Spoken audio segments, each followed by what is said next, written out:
Buenas tardes, muchas gracias por acompañarnos. Me llamo Patricio Gatti, soy el director de la Diplomatura en Artes del Libro y vengo acá a poner una cuota de moderación en esta mesa.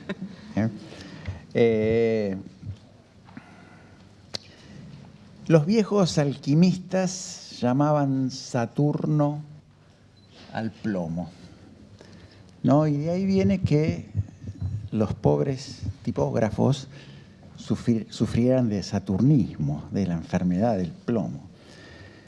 Como acá mis colegas vienen del rubro de la tipografía, me pidieron encarecidamente que no lea ningún avío, ningún currículum, porque era un plomo. Entonces hago caso a ese pedido. En estos momentos hay veces uno entra en un blanco, ¿no es cierto?, y pierde un poco las ideas. Entonces lo que habitualmente hago es agarrar un libro de acá atrás y traer a algún autor que me ayude, que me dicte, que me diga alguna cosa inteligente que no se me ocurre en el momento. Y últimamente el autor que elijo, que traigo ya varias veces, es el autor que escribió El artesano, Richard Sennett. En El artesano, Sennett toma la idea de que un oficio se adquiere después de 10.000 horas de práctica. No es una idea propia, era de un psicólogo que él había leído. Bueno, lo que puedo decir de mis compañeros de mesa es que ambos tienen mucho más de 10.000 horas de práctica en su oficio. Entonces tienen una enorme autoridad para hablarnos de esto que es la coreografía de la página, aunque la coreografía de la página pareciera ser el título de la charla que va a venir después de la nuestra, ¿no? Esto podría ser el diseño de la página, la arquitectura de la página. Veríamos. También quiero decir que con Marina tenemos el privilegio de tenerlos, tanto a Ezequiel como a Teresa, como docentes en la Diplomatura de Artes del Libro. Este es un momento de auspicio que hacemos de Diplomatura de Artes del Libro. Así que bueno, estos van a ser 15 minutos de exposición cada uno. Después de esos 15 minutos de exposición, vamos a abrir un espacio de preguntas. Ya tengo preparadas 2 preguntas bien fáciles que venimos practicando hace una semana. Y después de esas 2 preguntas, van a poder preguntar ustedes y tirar ahí con munición pesada. Bueno, muchas gracias. Los dejo acá con Teresa y Ezequiel. Yo voy a usar esto. Yo apago esto. Gracias.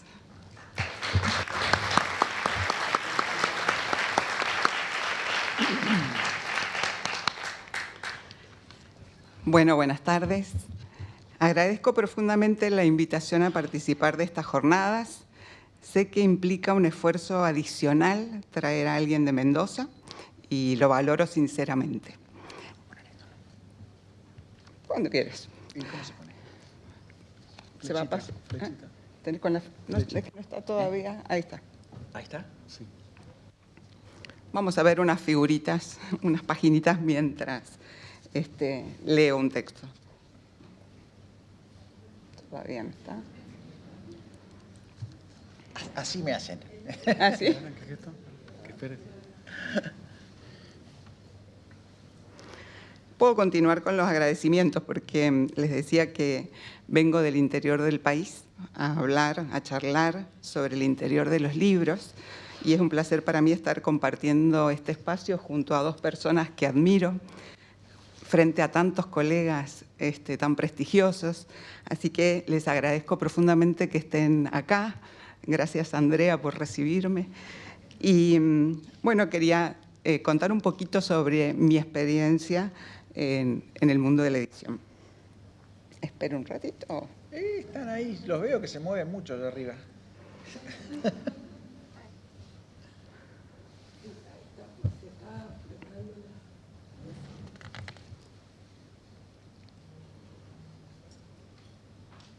Cambiando de rollo. Están cambiando de rollo. Sí.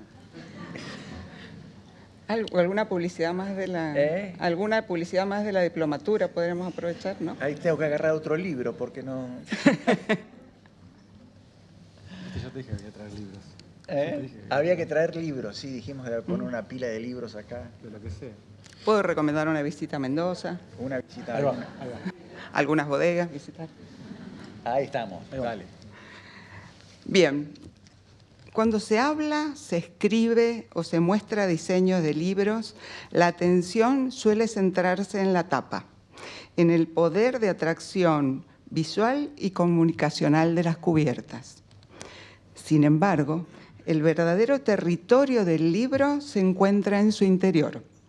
Allí, en el espacio de la página, la lectura sucede. Por eso celebro que hoy podamos hablar de esa dimensión material y conceptual que define la experiencia de leer. Durante el siglo XX, el libro atravesó un proceso de democratización, en parte debido al avance de las técnicas de reproducción y el crecimiento de los libros de bolsillo. Se convirtió en un bien de consumo esencial, gracias al cual casi todo el mundo pudo tener libros en su casa. Pero esa expansión vino acompañada, en muchos casos, de un cierto descuido del interior. Márgenes estrechos, estructuras sin atención al ritmo del texto ni a las necesidades del lector. Incluso, a veces, en libros con papeles de muy buena calidad, bien impresos y encuadernados. Sin embargo, pienso que en las últimas décadas algo cambió. En Argentina y en Latinoamérica se advierte una renovación de los estándares conceptuales y estéticos de la edición. Creo que se debe a varios factores: al desarrollo de las carreras universitarias de diseño, al crecimiento regional del diseño de fuentes tipográficas, al incremento y evolución de editoriales independientes y también, paradójicamente, a la lectura en pantallas. La aparición del libro digital reforzó el interés por la materialidad del libro impreso. El libro es un dispositivo de pensamiento y de experiencia autosuficiente, donde todos los sentidos se involucran. Sentimos la textura del papel, olemos la tinta de un ejemplar recién impreso, contemplamos una foto o un detalle tipográfico, oímos cómo pasan las páginas. Es lo que lo hace único. Me gustaría compartir aquí mi experiencia en una editorial universitaria, Ediunc, la editorial de la Universidad Nacional de Cuyo. Trabajé allí 13 años como diseñadora editorial. Cuando entré, en 2011, la editorial contaba con un equipo mínimo en la producción: una directora, un editor y yo como diseñadora. Anteriormente, el diseño y armado de los interiores los hacía la imprenta que ganaba la licitación. La puesta en libro, como dice Roger Chartier, se producía en el taller y la mayoría de las decisiones eran del autor, decisiones de diseño y de edición. Pero cuando la universidad decidió crear una estructura editorial propia, hubo que construir todo: la identidad, las colecciones, los criterios de diseño, los oficios. Y ocurrió algo inusual, al menos para mí: mi participación como diseñadora en todo el proceso de edición técnica, desde la selección de títulos hasta la producción final. esto permitió editar desde el diseño. En una editorial universitaria, los contenidos son de una diversidad enorme. Los autores generalmente no son escritores y los lectores en su mayoría son específicos. Diseñar un libro en este contexto puede significar desde facilitar la consulta rápida de un estudiante en un manual de medicina hasta organizar visualmente las voces de una partitura para orquesta, dar forma a los testimonios de las víctimas de la represión en los juicios por delitos de lesa humanidad, o acercar al público general un libro de divulgación que intenta explicar qué pasa bajo nuestros pies cuando en Mendoza está temblando. Y en otros casos, los más lindos, interpretar la calidad poética de la espera diseñando Sama en la calurosa siesta mendocina.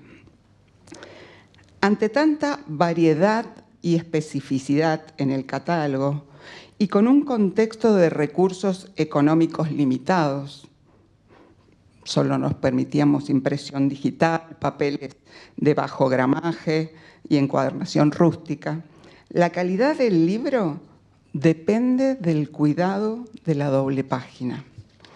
Esto es, los márgenes, la elección tipográfica, el párrafo, las jerarquías, la organización de los paratextos, la pertinencia y disposición de las imágenes. Durante esos años diseñé 13 colecciones. Cada una debía tener una personalidad acorde con su temática y al mismo tiempo formar parte de una identidad común. Diseñar una colección es, en cierto modo, diseñar los capítulos de un libro, con elementos constantes y otros variables, distintivos y diferenciales. Buscábamos que hubiera un hilo conductor, una especie de tono común que compartirían todos los títulos de la colección sin caer en la rigidez de la fórmula. Esto es, permitiendo cambios en la puesta en página propios para cada título. En ese proceso, la tipografía fue nuestra gran aliada. Tuve la suerte de trabajar en un momento en que surgía una generación brillante de tipógrafos argentinos. Y el mendocino, Juan Pablo del Peral, fue clave. Fue uno de los primeros egresados de la especialización en diseño de tipografía de la UBA. Así pudimos usar, cuando aún eran nuevas, cuando no las había comprado Google, por ejemplo, fuentes como Calidoscopio, Alegrella, Alegrella Sans y Piazzolla. Fuentes con raíces locales y mirada contemporánea. Y usarlas era una forma de pertenencia. Decir, este libro viene de acá, tiene nuestra voz. El cuerpo de texto, una vez elegido, se convirtió en el eje rector. A partir de él se organizan los paratextos, títulos, subtítulos, citas, notas, pies de imágenes, tablas, índices, bibliografías y tantas otras categorías editoriales. Me gusta pensar que cada decisión que tomo o que tomamos en la editorial, tipográfica o espacial, transforma la manera en que un texto se siente. La puesta en página no solo condiciona la legibilidad y la comprensión, también define la experiencia de lectura. A través de la composición, el ritmo y el tono visual, un libro puede parecer actual o evocar otra época, transmitir solidez o liviandad, distancia o cercanía.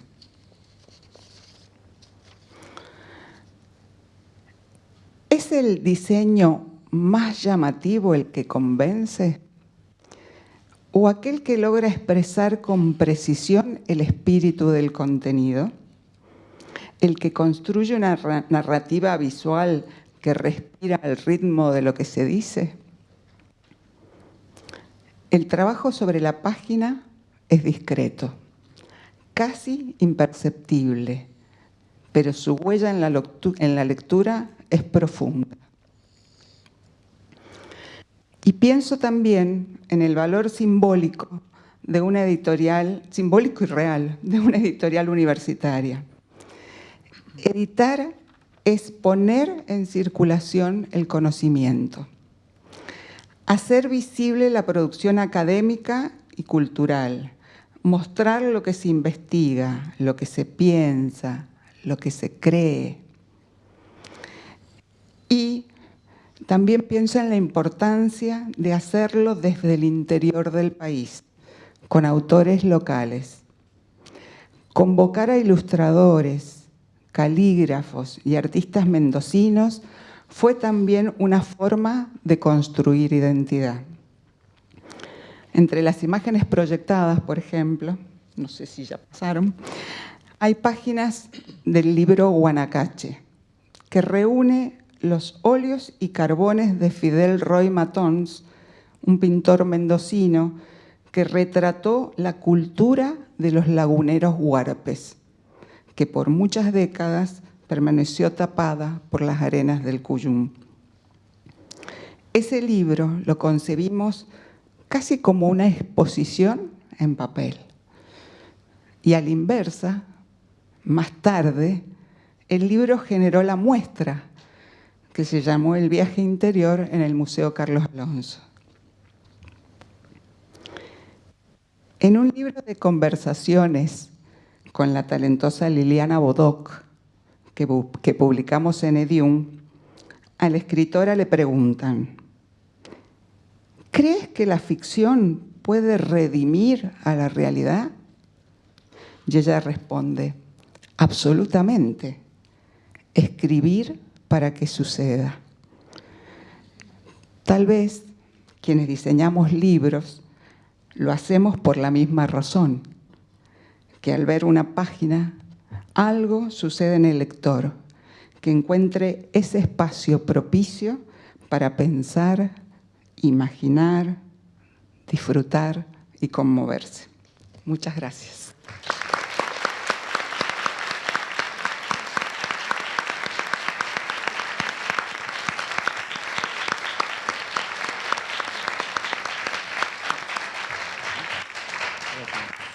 Cambiamos de lugar para acá. ¿Me corro, boludo? No, quédate. Para que libere otra vez. Lo que sí me voy a agarrar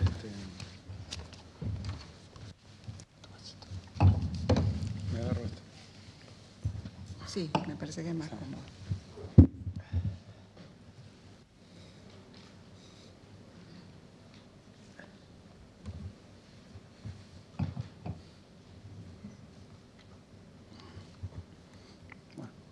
Supongo.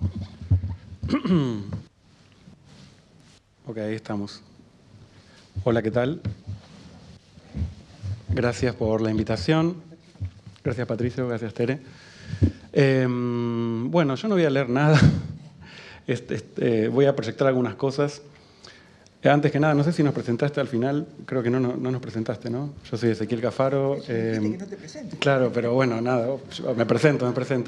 Soy Ezequiel Cafaro, soy diseñador, profesor, autor y profesor. Doy clases en la cátedra de diseño editorial que fundó Rubén. Pero bueno, ahora ya es como, digamos, yo soy el jefe de cátedra después de montones de años.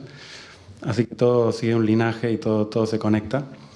Y también tengo publicados algunos libros. Bueno, en fin. Yo lo que quería traer para contarles es sobre el diseño de algunos de los proyectos que hago, que están vinculados más al arte, a la gastronomía, a la fotografía y al diseño en sí. No son tanto libros de texto, de lectura inmersiva, sino libros un poco más visuales.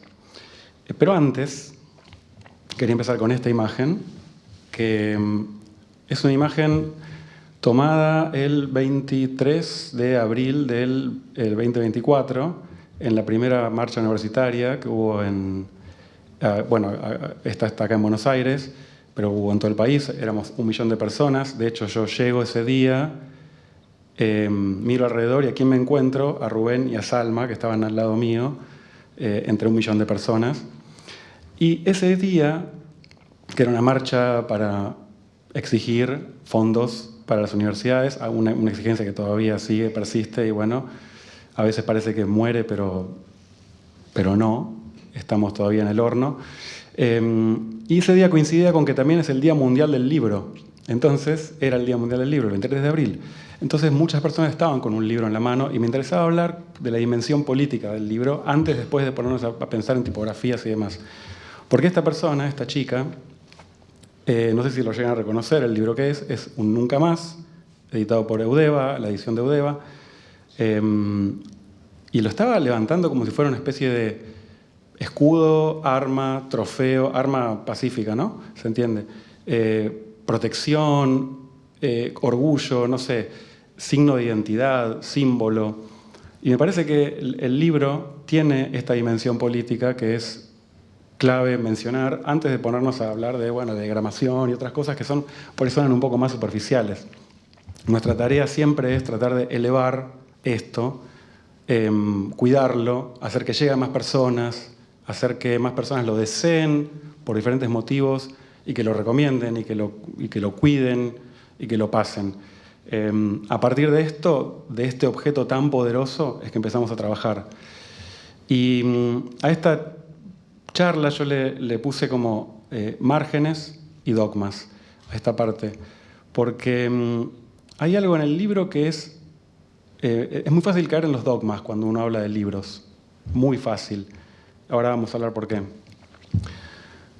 Primero, yo estoy de acuerdo con esto, tomando el margen como lo marginal, como lo que está por fuera de, lo que constituye, lo que está fuera del contenido, lo que está alrededor, lo que por ahí no es tan visitado, lo que nadie mira. Bueno, ahí muchas veces está lo más interesante, como acá dice Borges, y en el centro está, lo podrido, lo que ya no es.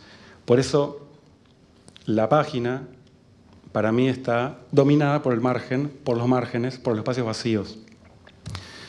Y los dogmas son un gran problema para mí en todos los sentidos, y especialmente en el mundo del libro, que es un objeto, un dispositivo que se presta mucho para decir esto sí, esto no. Uno lo ve mucho eso, especialmente en gente joven, cosa que me preocupa. Esto no se puede hacer en un libro. ¿Por qué? Porque nunca sabes quién te lo dijo, quién te lo transmitió y demás.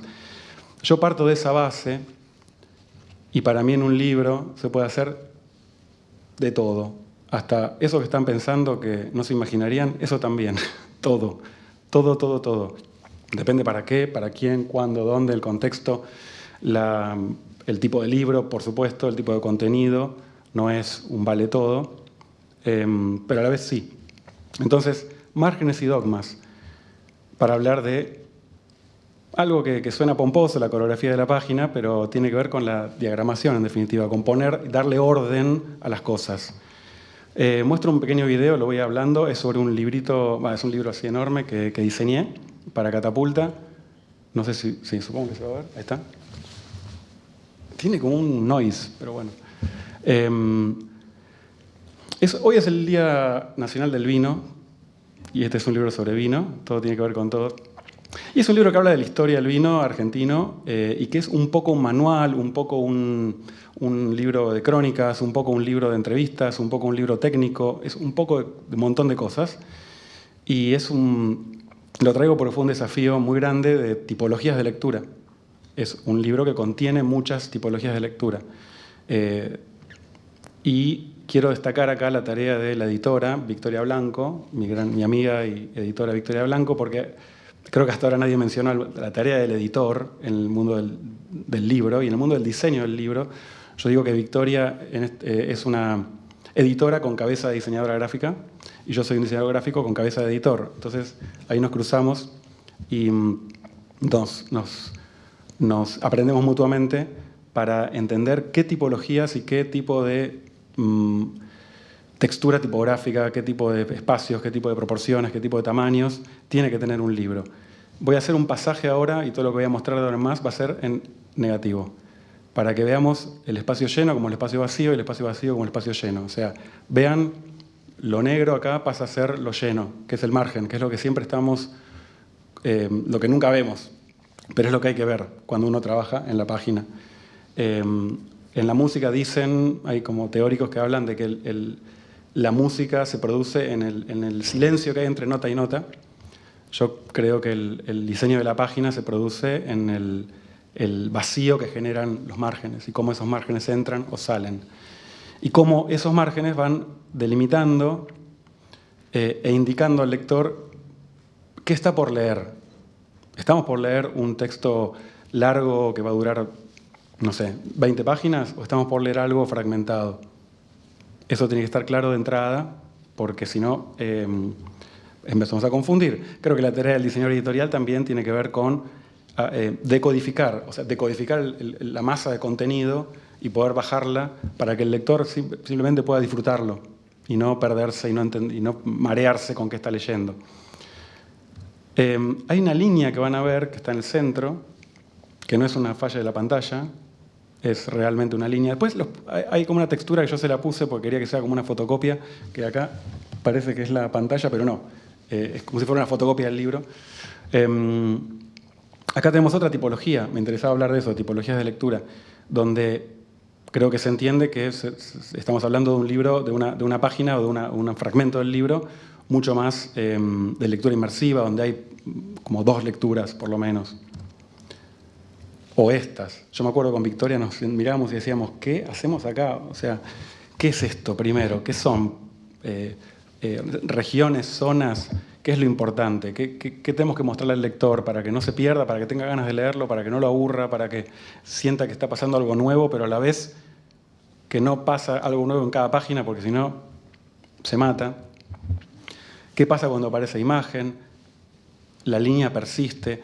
Yo soy bastante fanático de las estructuras, no soy muy dogmático con las grillas, hago medio cualquiera, perdón, pero es un poco, me da mucho pudor decir esto en frente a Rubén y Salma, pero soy bastante caótico. No voy a mostrar la grilla, pero no la voy a mostrar. Pero me interesa que la estructura funcione como estética y la estética como estructura. No se pueden separar la estética de la estructura. Una elección tipográfica es una decisión estética, también, además de formal, además de técnica, además de política, si queremos. Cuando vos hablabas de elegir tipografías diseñadas en Mendoza, es como una decisión política, es súper interesante. Esta no me acuerdo dónde era. Y, por ejemplo, esa línea que aparece ahí cruzando, que alguna gente piensa que es un error, lo cual probablemente sea error mío, pero bueno, lo muestro. Atraviesa todo el libro y es un organizador del libro, esas 2 líneas hacia adentro. Por eso muestro solamente estas páginas de este libro para entender que el espacio negro, el espacio vacío, es lo que determina lo que se lee, lo que no, el ritmo y cómo uno navega esa página. Yo soy bastante pesado con el tema de la identidad. Para mí los libros tienen que tener identidad solo viendo el interior. O sea, uno tiene que poder identificar qué libro es solamente mirando el interior o darse cuenta que ese libro es distinto a otro. A través de ciertas decisiones, a veces un poco más histriónicas, a veces menos. Pero, por ejemplo, en este caso las decisiones son esas líneas que salen para los costados, como la primera y la última, que cosen de alguna manera el relato, ¿sí? Que aparecen a veces y a veces no, voy a mostrar solo esta página. Pero eso transforma una columna central, que podría ser la de cualquier libro, en algo levemente distinto a otros. Y para mí esa identidad hace que por ahí vos veas ese libro de una forma nueva, de una forma distinta que otro no. A veces me gustaba la idea de la partitura, ¿no? La coreografía, la música, la partitura. A veces la partitura es la misma, pero si cambia el intérprete, cambia todo. Por ejemplo, esta es una especie de línea de tiempo un poco estrambótica para un libro de cocina, un libro de cocina filipina, y ahí ven los años, ¿no? Del 200 al 1300, se perciben los años, es una línea de tiempo tipográfica, y a la vez, bueno, hay una decisión formal de rotar la página. Y este es el sumario de un libro que tiene la misma decisión. Sin embargo, porque los intérpretes son distintos, o sea, la tipografía es distinta, el contenido es distinto, un sumario versus una línea de tiempo, acá hay solo números, acá hay números y letras, ya cambia, ya es otra cosa, ya se genera como otra lectura, otra mirada. Entonces, a veces uno tiene 2 o 3 ideas y las puedes ir como mechando de formas distintas. El espacio blanco, en este caso el espacio ocupado, es lo que te ayuda a generar las tensiones que para mí vuelven interesante la página. Este es otro libro sobre vinos que tiene las columnas cortadas, ¿ven? Como polígonos, poligonales. Es una bodega, la bodega Piedra Infinita, que tiene un diseño arquitectónico donde no hay curvas, solamente una cúpula, todo lo demás es facetado. Entonces me ocurrió pensar que todas las columnas tienen que ser facetadas. Que si te agarra alguien dogmático te pone un 0 con esto, pero bueno, a la vez, miren, todo sirve para algo. Cuando uno, según el ángulo que yo le daba a ese corte, a veces me ayudaba para disimular o mejorar el color del texto, ¿no? Porque, che, acá me está quedando un espacio muy grande entre palabras, me quedó mal el emblocado, bueno, cambiás un poco el ángulo y lo ibas acercando. Entonces era un dispositivo también que ayudaba a que haya un mejor color de texto. Obviamente este es un libro de lectura rápida, son poco 70% imagen, 30% de texto, o sea, un texto de 200 páginas leído así tal vez es un montón, es un libro grande, pero para ciertas cosas puede servir. Me gusta terminar esta parte mostrando que no todo es tipografía y que aún en las imágenes el espacio vacío es lo que te ayuda a entender qué recorrido hacer. Acá los espacios en negro, o sea, los espacios vacíos, son los que te guían el ojo y dan un descanso. Si esto no tuviera espacios vacíos, sería como una especie de mamotreto al cual uno no puede entrar y no puede salir, y le pasa. Pues de ahí la importancia del margen. Cuento una pequeña anécdota que ya habrán escuchado, la voy a contar muy rápido. Respecto a los márgenes, quedé traumatizado para toda mi vida. Yo creo que tenía 5 años, preescolar. Yo estaba en preescolar, y un día la maestra nos dice algo así como, bueno, la clase que viene traigan un cuaderno rayado. O sea, pasamos del cuaderno liso al cuaderno rayado. Mi mamá me habrá comprado un cuaderno rayado. Me acuerdo que la maestra nos dijo, bueno, ¿ven las rayitas? Se llaman renglones. ¿Ven lo que está alrededor de las rayitas? Se llama márgenes. Ok, se entiende. Bueno, la primera media hora de la clase se la van a pasar dibujando en el margen. ¿Sí? No en la página, no en los renglones, en el margen. Bueno, te dicen eso, dibujás. Cuando terminamos la actividad, nos mira, se para frente a todos, yo la veía como un gigante, y dice, bueno, ahora que se sacaron las ganas de dibujar en el margen, sepan que nunca más van a poder tocar los márgenes, porque los márgenes no se tocan, hay que escribir o dibujar en la página, no en los márgenes. Nos quedamos todos. Yo al día de hoy me acuerdo, me da un poco de miedo y a la vez me parece como una intervención muy buena, porque yo ese día aprendí muchas cosas. Siempre que digo esto sueño con que aparece ahí la profesora. Está fresa. Después de eso siguió escalando, bueno.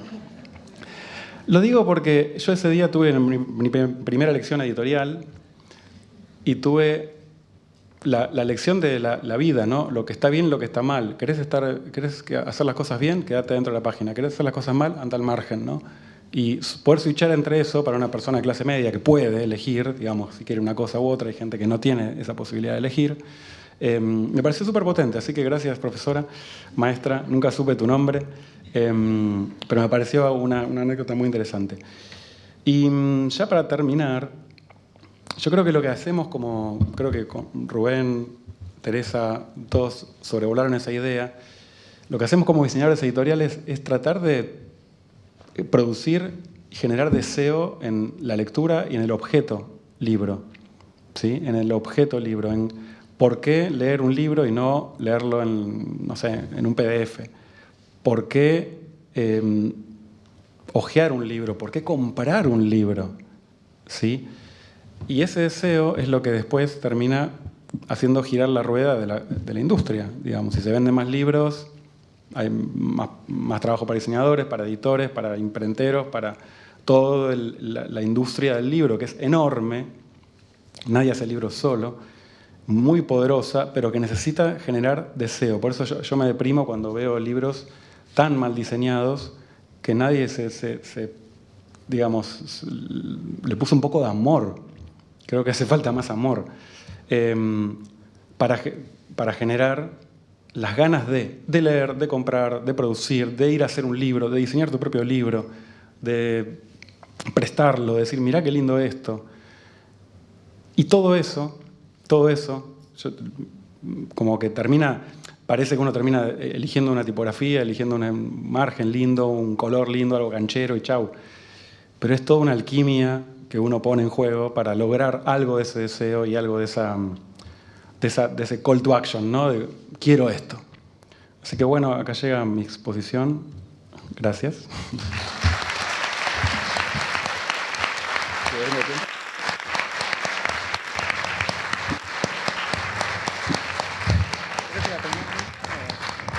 Bueno, vamos a abrir el espacio de preguntas.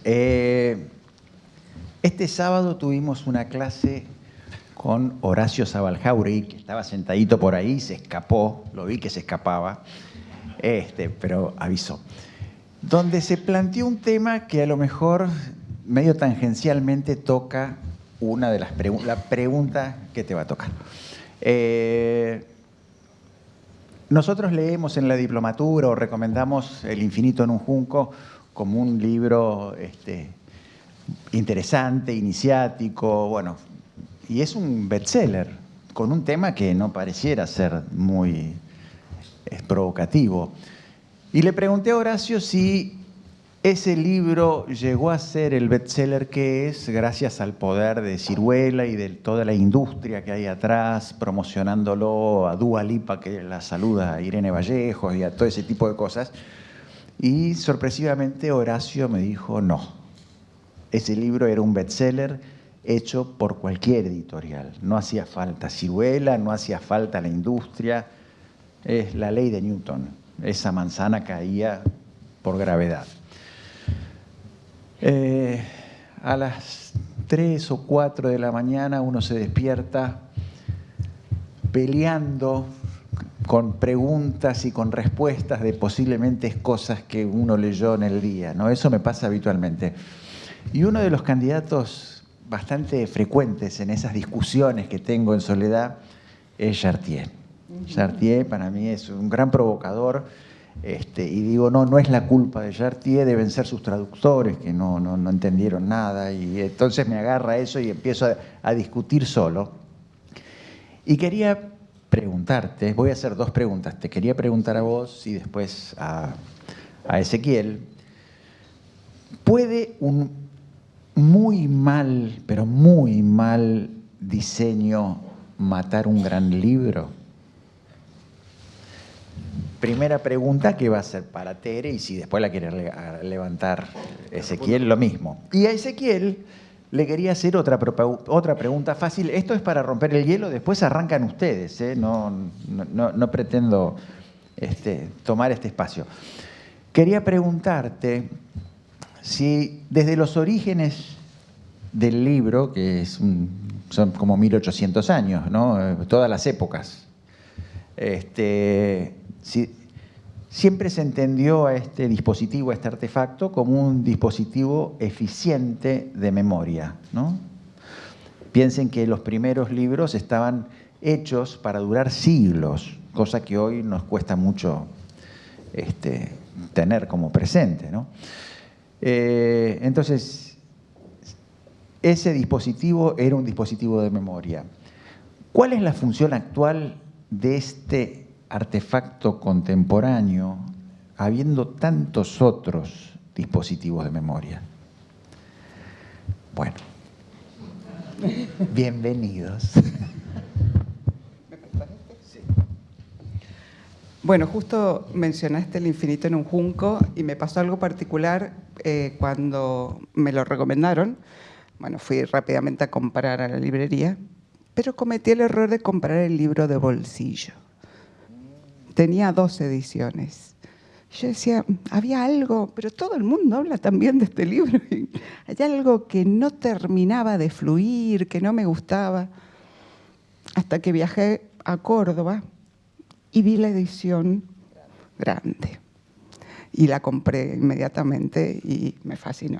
Así que a la pregunta tuya, si un mal diseño puede matar un buen contenido, sí. Creo que a veces uno se encuentra con libros y siente como que tiene que hacer un esfuerzo por leerlos, ¿no? Yo tuve la suerte de, cuando era adolescente, mi madre pretendía que yo me dedicara a bordar y a tejer y a hacer cosas así para el ajuar. Y a mí me gustaba leer, pero en casa no habían tantos libros. Pero tenía la suerte de que en la esquina de casa había una profesora de lengua y literatura que me prestaba los clásicos. Y a veces no entendía por qué el mismo autor a veces me gustaba y a veces no. Creo que con el tiempo entendí que algunas ediciones no lograban ese sentimiento, ese clima que necesitaba un adolescente para poder leer a los clásicos. Y entonces los rechazaba y tiempo después los leí y digo, pero qué tonta. ¿Cómo es que no me enganchó Italo Calvino? ¿Cómo es que este libro del Tolstoy no me llegó? Y en un momento pensaba, bueno, porque era adolescente, porque eran clásicos, y después me di cuenta que no, que eran, lo que ella me prestaban eran por ahí ediciones un poco viejitas, no de tan buena calidad, con una letra muy chiquita y con pocos márgenes. Y entonces, claro, no era muy tentador la lectura, o sea, se hacía dura o pesada la lectura. Así que tu respuesta es categórica. Creo que al revés,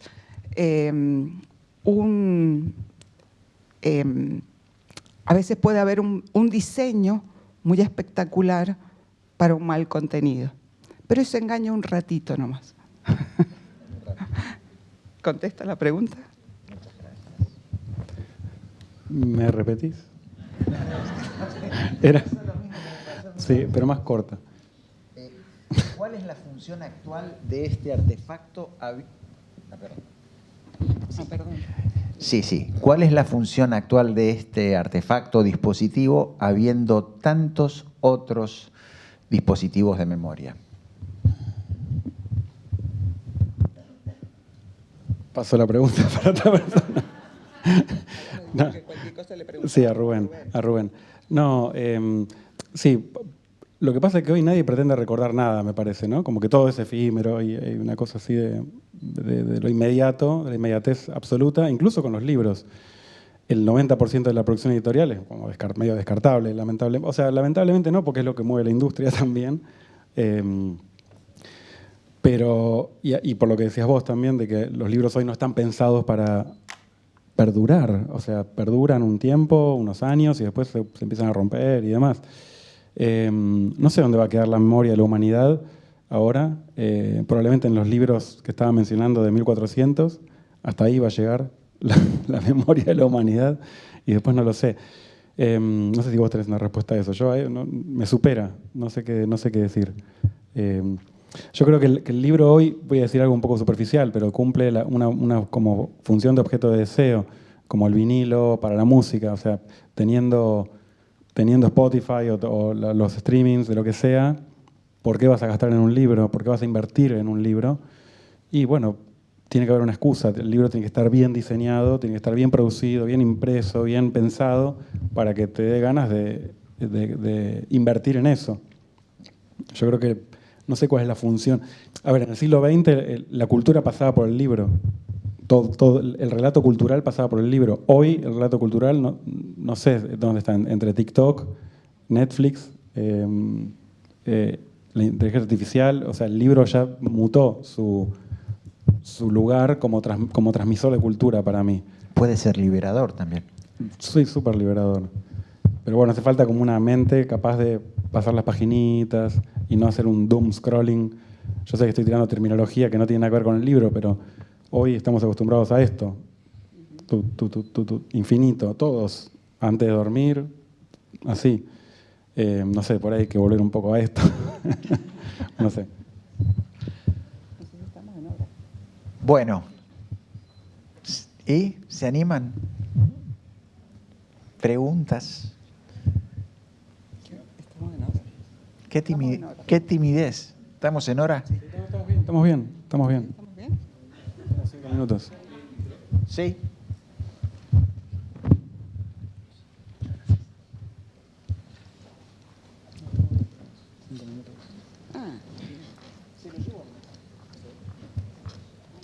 Gracias. Hola, ¿qué tal? Buenas tardes. ¿Cómo están? Analía Cobas. Bueno, soy docente de la UBA y escritora. Y me preguntaba, acabo de terminar mi segundo libro, que es un poemario, y pensaba en, bueno, ¿cómo hago? Porque la realidad es que libros mejor editados llevan otros costos, y después de la pandemia para acá es como que hay una crisis en términos de edición, ¿no?, de libros. Muchos quedaron como cajoneados, entonces mi pregunta es ¿cómo elegir una editorial que acompañe el deseo? Porque bueno, obviamente que escribir poemas lleva un montón de tiempo, porque cuanto más cortito, más laburo, ¿no?, de intensidad en palabras. ¿Cómo elegir en base a esto, ¿no?, que a mí sí me interesa que sean duraderos los libros? Gracias. Bueno, yo solo tengo una sospecha, y la sospecha tiene que ver con que sí o sí va a tener que ser una editorial independiente, que es a lo único que le puede interesar algo de ese estilo, porque las editoriales grandes solo quieren producir y llenar los escaparates, así que por suerte hay un montón de editoriales independientes. Y después, por ahí lo engancho con el tema de lo caro o lo barato. Yo creo que uno puede hacer un muy buen libro con un muy bajo presupuesto. Muy bajo presupuesto. Muy bien diseñado. Hay que entender qué medios tenemos de producción, de tiempo, de contenido, de lo que sea, emocionales, para diseñar a partir de eso. Porque si no, es imposible. O sea, uno puede hacer un muy buen libro con... nunca es poco dinero, pero con mucho menos dinero del que uno se imagina. Tiradas cortas y demás. Pero hay que entender eso antes de diseñarlo. Sería como mi visión sobre el tema.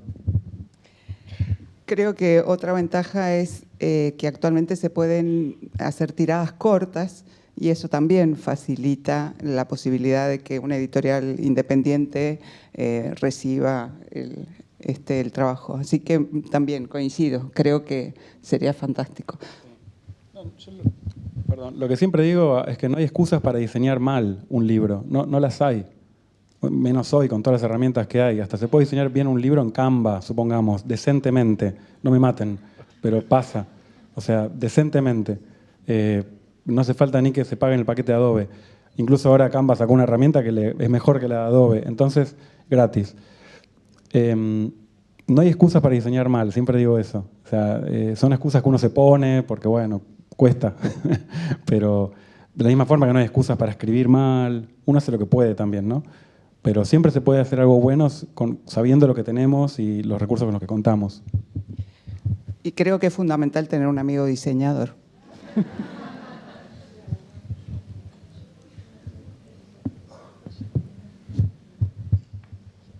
Hola, ¿cómo estás?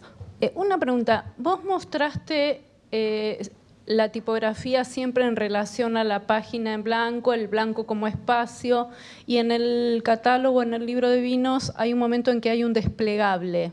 En ese momento vos decidís que ese margen pasa a ser espacial, no solamente bidimensional. ¿Correcto? Entonces, mi pregunta como libro objeto es, ¿en qué momento ese libro que tiene un contenido de página a página, se decide estéticamente atravesar el espacio para ser corpóreo y que entonces el cuerpo también pase a ser estética de ese mismo interior? No sé si se entiende la pregunta. Estoy pensando. Perdón. No. A ver. Porque digo, cuando agregaste una página, decidiste romper el formato espacial, el margen espacial. En realidad no, porque vieron que yo hablaba de la liñita que estaba hacia adentro del lomo, que había como una especie de margen interno. Bueno, el desplegable pliega hasta ese margen. De alguna manera el desplegable dialoga con la estructura interna del libro. Es parte del libro, no se sale del libro. Es parte del libro. También tiene una caja, que también es parte del objeto libro. Yo lo interpreto así, como que... A ver, ahora si me preguntas, por ejemplo, cuando se imprimió, bueno, no era parte del libro, eran unos desplegables que se mandaban pero bueno, es por un tema de producción. Pero eso es parte del libro. Un libro se puede desplegar, puede tener cosas adentro sueltas incluso. Ahí nos agarramos a trompadas con Patricio, pero puede separarse en partes un libro también. Para mí, según mi visión, ¿no?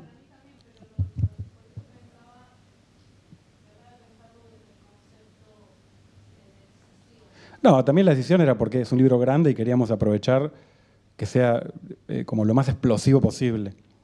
Lo más explosivo posible. Y en un libro con tantos estímulos, eso marcaba cada capítulo. Aparecía en cada capítulo, aparece 7 veces.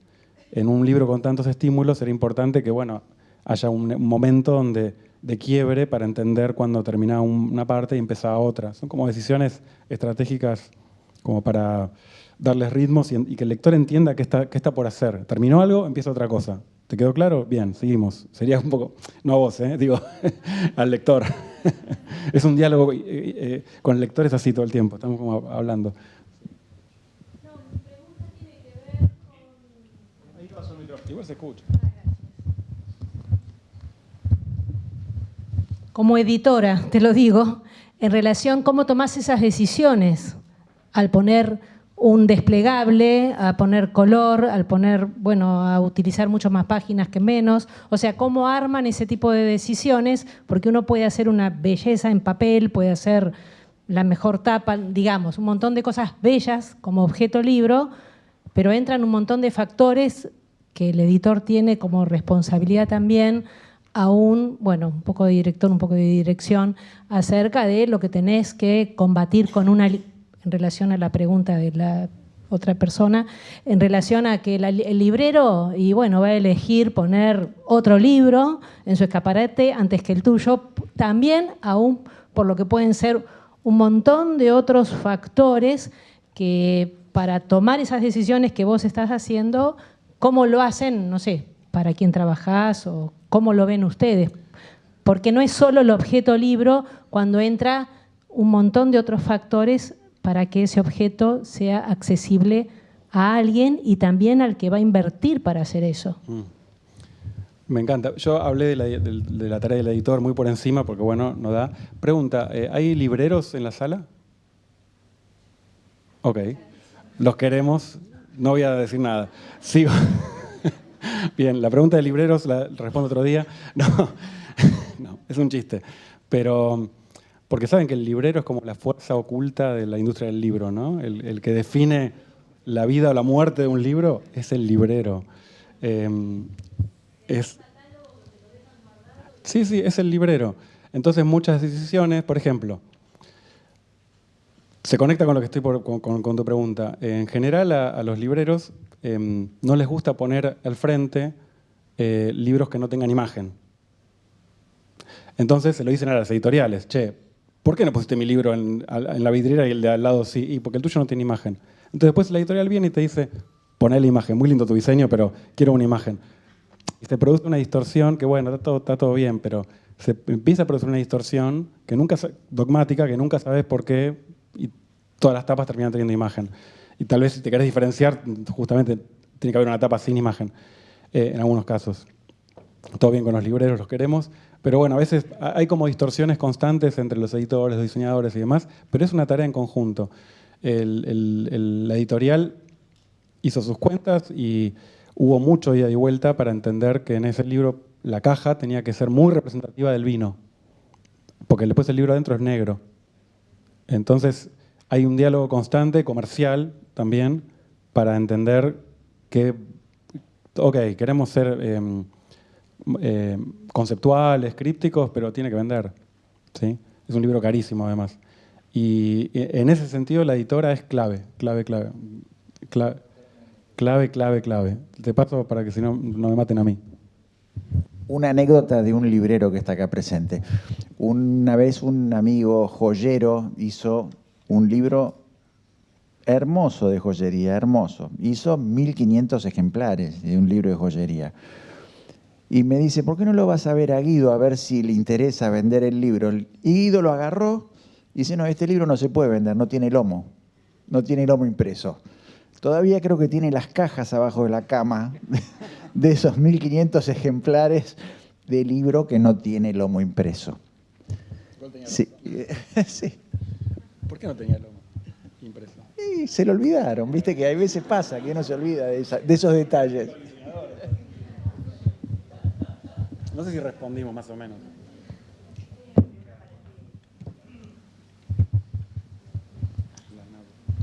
Hola, Tere. Hola, Ezequiel.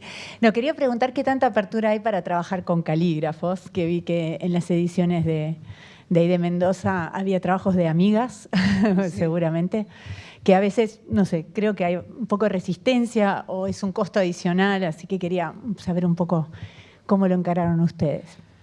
Bien, nosotros tenemos muy pocos recursos y entonces eran colaboraciones ad honorem, lamentablemente, porque creo que debería ser un trabajo pago. Y otra de las cosas que también recurrimos muchos a artistas que nos brindan sus obras como para poder a veces usar en las tapas o ilustrar. Hicimos una colección que, lo que pasa es que faltaron algunas imágenes, hicimos una colección de divulgación y en esa colección lo que nos propusimos era invitar, y en esos casos sí lo pagábamos, a ilustradores de la región y de alguna manera promocionar el trabajo de los ilustradores mendocinos. Era fantástico, como que era la solución óptima para un libro que debía llegar a un público general, digamos, sobre temas que por ahí pueden ser un poco más duros, ¿no? Eso, gracias. Pero sí, digamos, es como que echamos mano a toda la ayuda como para poder tener o superar esas faltas de recursos económicos. Gracias.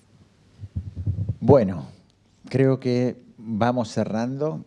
Muchas gracias, Tere, muchas gracias, Ezequiel, muchas gracias a ustedes por acompañarnos y le dejamos lugar a las próximas participantes.